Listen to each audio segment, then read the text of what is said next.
সদ্গুরু, আমাদের visionary women একটা মহিলাদের দ্বারা পরিচালিত স্বেচ্ছাসেবী সংস্থা। আপনি বলছিলেন আপনার সঙ্গে 90 লক্ষ ভলেন্টিয়ার রয়েছেন এবং আপনি ভলেন্টিয়ারিং মানে স্বেচ্ছাসেবা এবং উইলিংনেস বা ইচ্ছার মধ্যে সম্পর্কের কথা বলছিলেন। কিভাবে নিজের চেতনাকে ইচ্ছুক হওয়ার মাধ্যমে উচ্চতর স্তরে নিয়ে যাওয়া যায়, যদি আমি আপনাকে সঠিকভাবে বুঝে থাকি। অন্যভাবে বললে প্রশ্নটা হলো, কিভাবে ভলেন্টিয়ারিং বা স্বেচ্ছাসেবার মাধ্যমে জীবনে আরও বড় কিছু নাগাল পাওয়া যায়? দেখুন, উইমেন শব্দটার আগে প্রথমে রয়েছে ভিশনারি। ভিশনারি বা দূরদর্শিতা মানে হল, দেখুন, সবারই বাসনা থাকে। ইচ্ছে বা বাসনা হলো আমাদের জীবনকে অল্প অল্প করে বড় করে চলার একটা মাধ্যম। আজ আপনার বাসনা আমার একটা বাড়ি চাই, কাল ইচ্ছে হবে এত টাকা চাই, পরের দিন অন্য কিছু চাইবেন। এগুলো আমাদের জীবনকে ধাপে ধাপে নতুন করে নতুন আকার দেওয়ার অনবরত প্রচেষ্টাই, যেটা কিছু কিছু জিনিস করতে অবশ্যই দরকার। কিন্তু যখন বলছেন আমি একজন ভিশনারি বা দূরদর্শী, তখন বলতে চাইছেন আমার ইচ্ছেটা আরো অনেক বড়, যেটা শুধু আমার জীবনকেই অল্প অল্প করে উন্নত করে না। ইচ্ছে বা বাসনা সবসময় নিজের টুকুতেই সীমাবদ্ধ। দূরদর্শিতা সবাইকে সঙ্গে করে চলার একটা প্রসেস। তো স্বয়ং এটাই একটা বিস্ময়কর জিনিস, যদি মানুষ ইচ্ছে বা বাসনা না করে দূরদর্শী হন। দূরদৃষ্টি সবসময় সার্বজনীন, বাসনা সবসময় ব্যক্তিগত। বাসনা অল্প অল্প করে পরিবর্তন ও উন্নতি ঘটায়, কিন্তু দূরদৃষ্টি গোটা পরিবেশটাই পাল্টে দিতে পারে।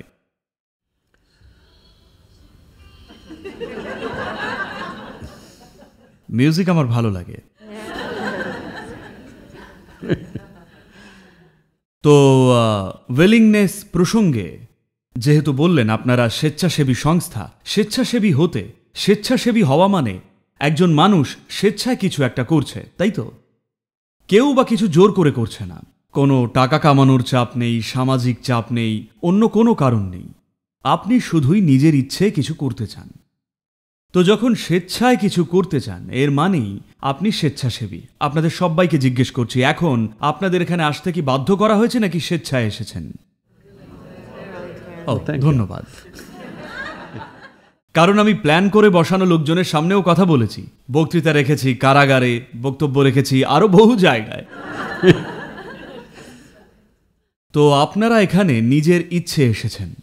আপনি কিছু স্বেচ্ছায় করছেন কিনা সেটাই হলো আপনার আনন্দের ভিত্তি, তাই নয় কি? বলুন, কাজটা যতই সহজ বা মূর্খামি বা বোকাবোকাই হোক না কেন, আমি কোনো কিছু নিজের ইচ্ছেতে করছি কিনা সেটাই আকাশ পাতাল একটা পার্থক্য গড়ে দেয়। হ্যালো। স্বর্গ আর নরক, এই দুয়ের মধ্যে পার্থক্য শুধু এটাই, নিজের ইচ্ছে কিছু করলে সেটাই আপনার স্বর্গ, আর যদি অনিচ্ছা সত্ত্বে কিছু করেন সেটাই আপনার কাছে নরক। আমরা ইতিমধ্যেই মনস্থির করে নিয়েছি কি কি পছন্দ আর কি অপছন্দ। এই এনাকে ভালো লাগে, ওনাকে নয়। এখন এনার সঙ্গে আমি স্বেচ্ছায় কাজ করব, কিন্তু ওনার সঙ্গে অনিচ্ছার সঙ্গে জোর করে কাজ করব। এই ব্যাপার দুটো মানুষ বা জীবনের দুটো বিষয় বা দুটো সম্প্রদায় বা দেশ বা অনেক ক্ষেত্রেই খাটে। এটা স্বেচ্ছায় মন থেকে করব, ওইটা অনিচ্ছায় বাধ্য হয়ে করব। এর মানে মনে ধারণা করে নিয়েছি এটা ভালো, ওটা খারাপ। এমনকি ন্যাশনাল নিউজ চ্যানেলগুলোতেও বলতে শুনি ভালো লোক, খারাপ লোক। মানে দেখুন, এইরকম বদ্ধ ধারণা রাখলে আপনি পৃথিবীতে বিপর্যয় ডেকে আনবেন। শুধুই সময়ের অপেক্ষা। যে মুহূর্তে ধরে নেন এ ভালো ও খারাপ, আমেরিকান সমাজে এটা খুব গভীরভাবে গেঁথে গেছে। না, ভালো মানুষ খারাপ মানুষ বলে কিছু নেই, সবাই দুটোর মধ্যে দুলছে। যদি খুব সুন্দর মনোরম পরিবেশ তৈরি করেন তাহলে সবাই সুন্দর আচরণ করে, যদি খারাপ পরিবেশ তৈরি করেন তাহলে প্রচুর মানুষই ভয়ঙ্কর, জঘন্য হয়ে উঠবে। হ্যাঁ কি না? আছে হাসি খুশি মানুষ আর হতাশ বা দুঃখী মানুষ, কিন্তু ভালো লোক বা খারাপ লোক বলে কিছু নেই।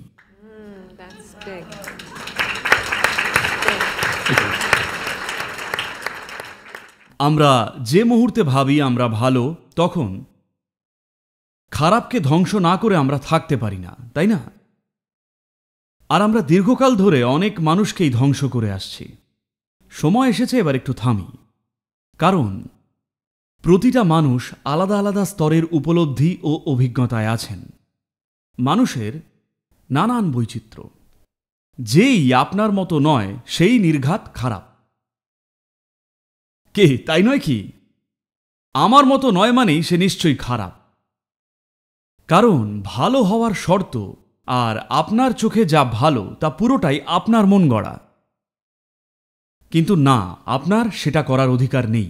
ইচ্ছুক হওয়া মানে এটাই, আমি অকারণেই ইচ্ছুক, আমি সবসময় কিছু করতে রাজি। এর বেলায় রাজি আর ওর বেলায় নয়, এরকমটা নয়। আমি সব সময় ইচ্ছুক, কিছুতেই অনীহা নেই। যদি সব সময় উন্মুখ ইচ্ছুক হয়ে থাকেন তবেই আপনি ভলেন্টিয়ার। প্রাণবন্ত ইচ্ছুক এক জীবন। আপনার ইচ্ছে এত সীমাহীন যে নিজস্ব ইচ্ছে বলে কিচ্ছু নেই। লোকে আমায় বলেন, সদ্গুরু আপনি এত লোক দিয়ে কাজ করান কি করে? তারা নানান সব বোকা বোকা প্রশ্ন করছে, কাজকর্মের কোনো আগামাথা কিচ্ছু নেই। আমি বলি, তারা কেমন এইটা প্রশ্ন নয়, প্রশ্নটা হলো আমি কেমন। আমি কেমন সেটাই প্রশ্ন। যায় আসে না তারা কেমন, সেটা তাদের চয়েস, কিন্তু আমি কেমন আছি সেটা আমার চয়েস, এটাই আমার স্বরূপ। তারা যা খুশি করুক, আমি সবসময় এই রকম। কারণ আমি কাউকেই সেই স্বাধীনতা দিইনি যে কেউ আমাকে পাগল করে তুলবে বা রাগিয়ে তুলবে বা খুশি করবে বা অখুশি করে তুলবে। এর অধিকার শুধু আছে আমার হাতেই। সময় এসেছে আপনিও তাই করুন। কারণ অন্য কেউ যদি ঠিক করে এই মুহূর্তে আপনার ভেতরে কি ঘটবে, এটাই কি চূড়ান্ত খারাপ একটা দাসত্ব নয়? হ্যাঁ বলুন, তাই না?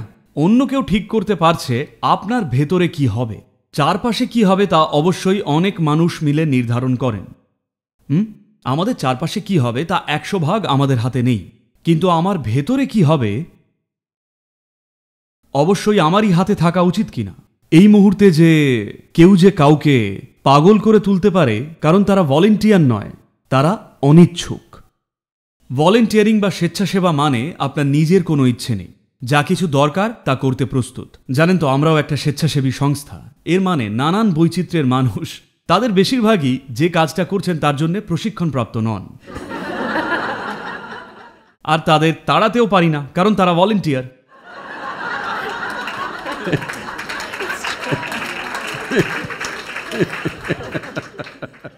তো লোকজন প্রায় রোজই আমায় নালিশ করে, সদ্গুরু এর সঙ্গে আমি কাজ করতেই পারবো না, একদম ফালতু লোক, আমার পক্ষে অসম্ভব।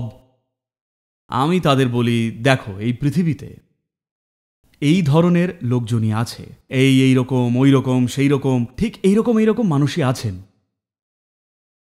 কিন্তু তুমি যদি আদর্শ নিখুঁত লোকজন চাও তাহলে স্বর্গে চলে যাও, আর সেটা আজই।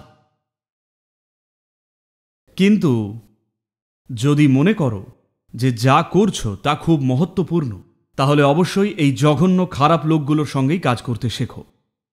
জগৎটা এইরকমই। যদি মনে করেন আপনার কাজটা খুব তাৎপর্যপূর্ণ, তাহলে সব ধরনের মানুষের সঙ্গেই কাজ করতে শিখুন। দেখবেন জঘন্য লোকগুলোই কেমন জাদুর মতো কাজ করবে। ঠিক? কিন্তু যদি শুধু নিখুঁত লোকজনই চান তাহলে খুঁজেই পাবেন না। আমি অন্তত এখনো একটাও পাইনি। আমার সঙ্গে সব ধরনের খিচুড়ি রয়েছে, কিন্তু আপনি যদি ইচ্ছুক থাকেন, মানে হ্যাঁ না, এর বেলায় হ্যাঁ তার বেলায় না করেন, ইচ্ছেতে যদি কোনো সীমা না থাকে, তাহলে পথ ঠিকই পাবেন। ঠিকই সত্যি। আমি সবসময় বলি, সমস্যাটা সবসময় মনের বাধাটাই।